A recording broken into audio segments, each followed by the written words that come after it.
let's say that you're the owner of some type of copyrighted material. Maybe it's a movie, maybe it's music of some kind. And you observe that there is a site that is operating outside of the United States. And that site, at least in your mind, seems to be infringing on your copyright by US law.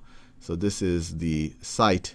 This is the site in question, and you are saying that it is doing illegal things, at least by US standards. The problem is that there's nothing you can do. It's operating outside of US soil and outside of US laws. You could even go to the government. Even if the government wanted to do something about it, it really couldn't, because once again, it is outside the US jurisdiction.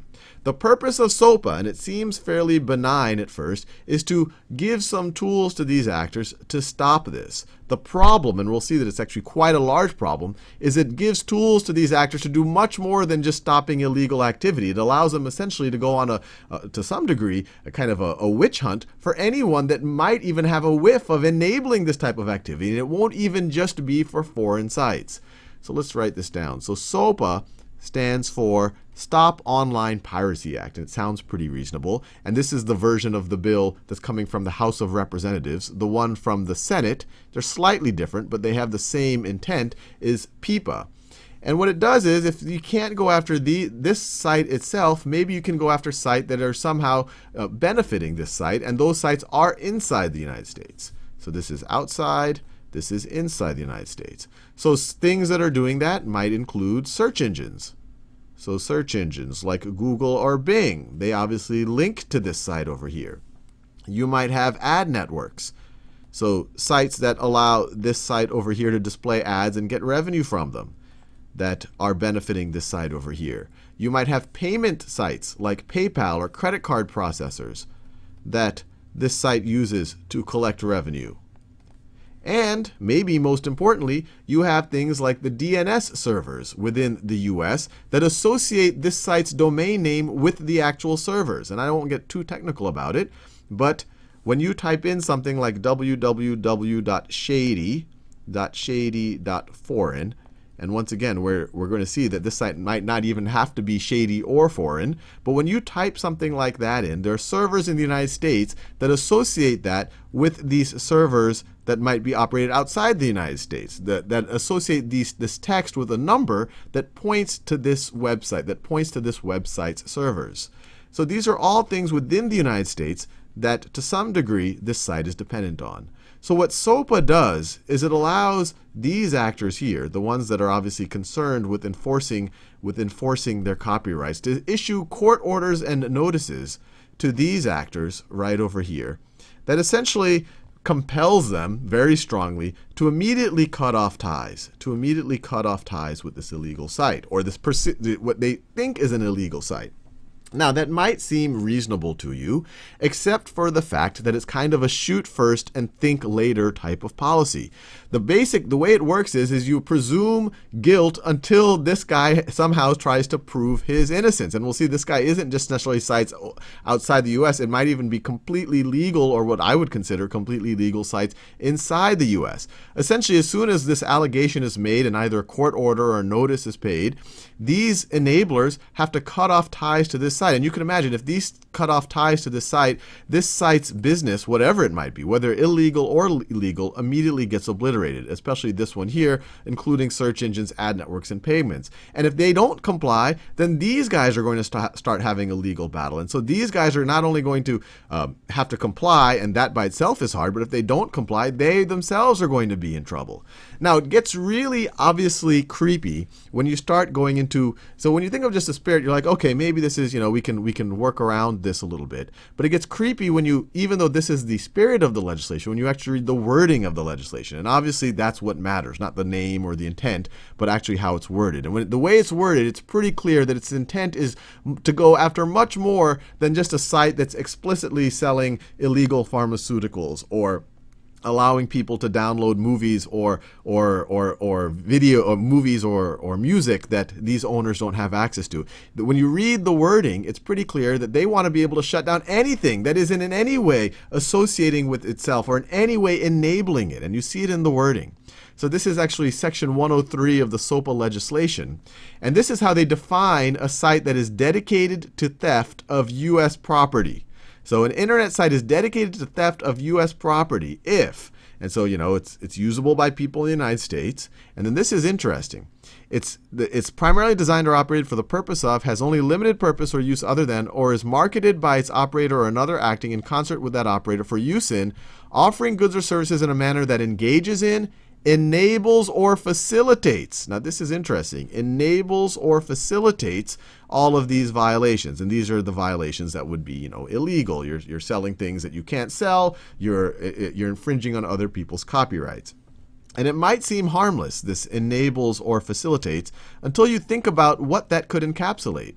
If I have a site, I guess I am part of a site, Khan Academy. Let's say someone puts a message on Khan Academy, and from Khan Academy, they link to a site that actually is really illegal and that is really shady. They link to it in the message boards. Well, under this, am I enabling? Is Khan Academy enabling or facilitating? And if that's the case, then Khan Academy, by this definition, would be considered to be a site that is dedicated to theft of U.S. property. And there are much bigger players than just Khan Academy that can be thrown into this bucket. Players like YouTube or Vimeo or any site, or even a news site that allows people to put comments or allows people to put images, things like Flickr, that maybe in some way the user is infringing on the copyright. Now all of a sudden the whole site, based on this definition, the entire site can be defined as a site dedicated to theft of U.S. property. By this definition, YouTube could be that if it's viewed in kind of enabling or facilitating. Khan Academy, any news site could be viewed like that way. Vimeo could be viewed that way. A photo sharing site could be viewed that. People might take a photo of something they don't have the copyright to and upload an image. And all of a sudden, by this definition, based on just a sense that that's being violated, they won't just be able to shut down these blatantly illegal sites. They will be able to shut down things like YouTube or Vimeo, or even things like CNN.com if someone puts a message or an image that they think is somehow violating. And so it's not just going, right now the methodology is if there's some content on YouTube or Vimeo or some other site that they feel is infringing on their copyright, there are laws where they contact YouTube directly, they point them to the content that seems to be infringing, and then YouTube or Vimeo or whoever will take down that content. But what this allows them to do is shoot first and think later. Oh, look, you are enabling that. If they can convince some court to give a court order, even they can start giving notice to these players right over here to cut off ties with major, what I would consider very legal sites like YouTube or Vimeo or CNN. And it's really almost any site that allows people to upload things onto it or put links on it, which is almost Facebook is another one. Facebook. Anything that has user-generated content, if on just a whim, they could take down the entire site, not just take down that user-generated content. They could, with convincing just one judge or convincing just any of these, they can cut off ties with Facebook, not even making Facebook.com point to Facebook anymore. CNN, they could just completely take down these sites on a whim. And it gets worse than that, because you would say, well, look, if they're taking this down on a whim, and maybe they kind of thought it was, but they didn't do their homework, and they later realized that it wasn't copyright infringement, couldn't these guys sue back? Although already the damage would have been done. These sites would have been taken down. They would have lost millions or billions of dollars. Millions or tens or hundreds of millions of users would not be able to access these things. And this would also be true for Wikipedia. If someone uploaded something where it wasn't completely 100% vetted, they could take down the entire site, not just that content. And you'd say, okay, that's bad enough, but couldn't these people say, hey, look, you wrongfully took us down, we're going to sue you now?